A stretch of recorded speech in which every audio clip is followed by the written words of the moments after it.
Banten merupakan salah satu provinsi yang terkenal dengan wisata religinya, sebab di sana banyak tempat-tempat ziarah yang sering didatangi oleh warga.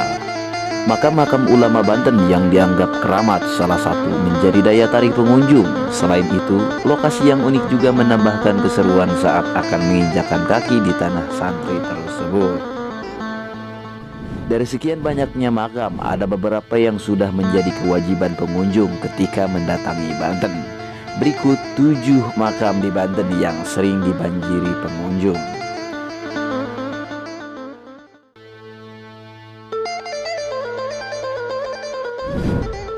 Cikaduen, salah satu tempat ziarah yang sering dikunjungi warga berada di daerah Cikaduen, Pandeglang, Banten. Di sana terdapat salah satu makam wali, yakni Syekh Maulana Mansuruddin. Syekh Maulana Mansuruddin dikenal dengan nama Sultan Haji. Beliau adalah putra Sultan Agung Abdul Fattah Tirtayasa, Raja Banten ke-6. Yang menarik dari cerita Syekh Maulana Mansuruddin, ketika pada suatu hari Syekh Maulana Mansur menyebarkan syiar agama Islam di daerah selatan ke pesisir laut. Di dalam perjalanan di tengah hutan Pakuwon, Mantiung, Sultan Maulana Mansuruddin beristirahat di bawah pohon waru sambil bersandar. Tiba-tiba pohon tersebut menjongkok seperti seorang manusia yang menghormati. Maka sampai saat ini pohon waru tidak ada yang lurus. Setelah sekian lama menyiarkan Islam ke berbagai daerah di Banten dan sekitarnya, lalu Syekh Maulana Mansuruddin pulang ke Cikaduen. Akhirnya Syekh Maulana Mansuruddin meninggal dunia pada tahun 1672 Masehi dan dimakamkan di Cikaduen, Pandeglang, Banten. Hingga kini makam beliau sering diziarahi oleh masyarakat dan dikeramatkan.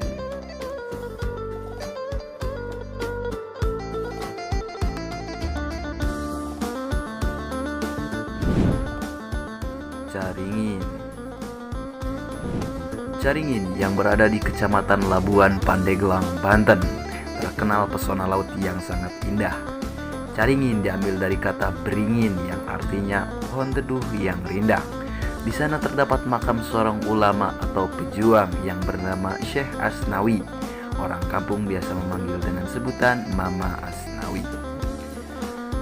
Syekh Asnawi lahir di kampung Caringin sekitar tahun 1850 Masehi. Ayah beliau bernama Abdurrahman dan ibunya bernama Ratu Sabiah dan merupakan keturunan ke-17 dari Sultan Ageng Mataram atau Raden Fatah. Banten yang terkenal dengan jawara-jawaranya yang memiliki ilmu kanuragan tinggi dan dahulu terkenal sangat sadis, dapat ditaklukkan berkat kegigihan dan perjuangan Syekh Asnawi. Beliau juga terkenal sebagai ulama dan jawara yang sakti yang sangat disegani oleh penjajah Belanda.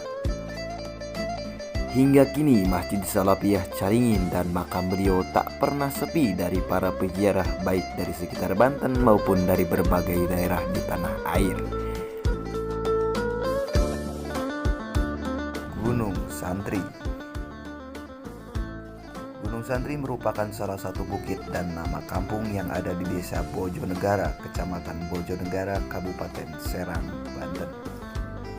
Di puncak gunungnya terdapat makam Syekh Muhammad Soleh. Syekh Muhammad Soleh adalah santri dari Sunan Ampel. Setelah menimba ilmu, beliau menemui Sultan Syarif Hidayatullah atau lebih dikenal dengan gelar Sunan Gunung Jati Cirebon, ayahanda dari Sultan Hasanuddin Banten. Syekh Muhammad Soleh bisa menyerupai bentuk ayam jago seperti halnya ayam jago biasa. Hal ini terjadi karena kekuasaan Allah Subhanahu wa Ta'ala. Karena cerita tersebut banyak keluarga yang datang untuk melihat langsung makam Syekh Muhammad Soleh yang bisa menyerupai ayam jago itu. Beliau wafat pada usia 76 tahun dan beliau berpesan kepada santrinya jika dia wafat untuk dimakamkan di Gunung Santri.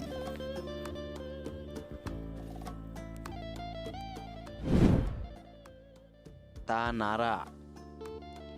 Banten salah satu wilayah di Pulau Jawa yang kaya akan wisata religi. Salah satunya makam Sultan Pangeran Sunyararas di Tanara, Kabupaten Serang, Banten. Selain makam Sultan Pangeran Sunyararas di Tanara, masih banyak lagi wisata ziarah lainnya di Banten yang keberadaannya menarik minat wisatawan lokal, Nusantara hingga mancanegara. Makam Sultan Pangeran Sunyararas berlokasi di Desa Tanara, Kecamatan Tarara, Kabupaten Serang, Banten. Tempat di mana ulama besar dunia dilahirkan dan berkarya untuk umat manusia. Makam Sultan Pangeran Sunyararas juga menjadi salah satu wisata ziarah yang banyak dikunjungi wisatawan.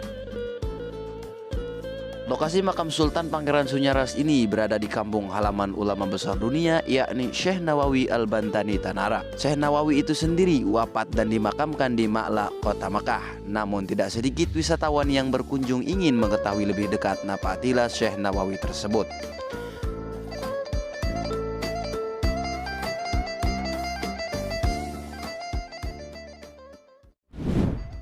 Pelabuhan Merak.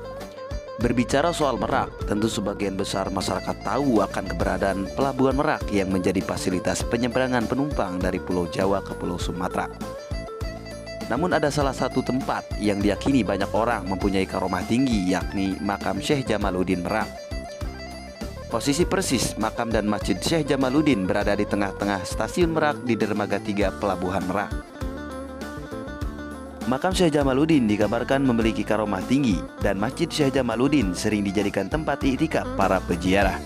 Salah satu karomah yang dimilikinya dapat dibuktikan dengan datangnya beberapa orang untuk melakukan ziarah dan menginap di makam Syekh Jamaluddin.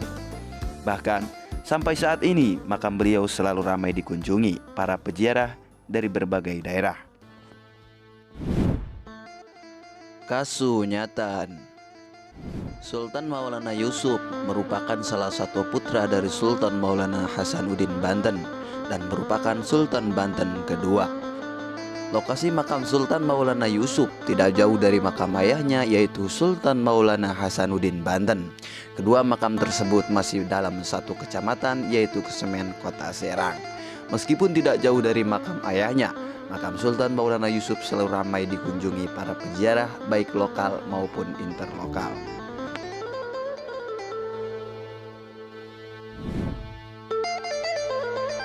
Jika berkunjung ke Banten, tidak akan lengkap rasanya tanpa mengunjungi komplek makam para Sultan Banten.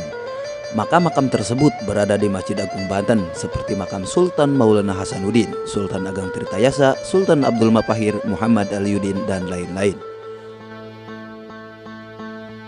Komplek makam ini merupakan paling terkenal nomor satu dari tempat ziarah di daerah Banten. Sebab salah satu sultan, yaitu Sultan Maulana Hasanuddin, merupakan orang yang paling berpengaruh dalam penyebaran Islam di Banten. Masjid Agung Banten terletak di sebelah barat alun-alun Banten di atas lahan seluas 13 hektar. Didirikan pertama kali pada masa pemerintahan Sultan Maulana Hasanuddin pada tahun 1566 atau tanggal 5 Zulhijjah 966 Hijriah dan dilanjutkan pada masa pemerintahan Sultan Maulana Yusuf.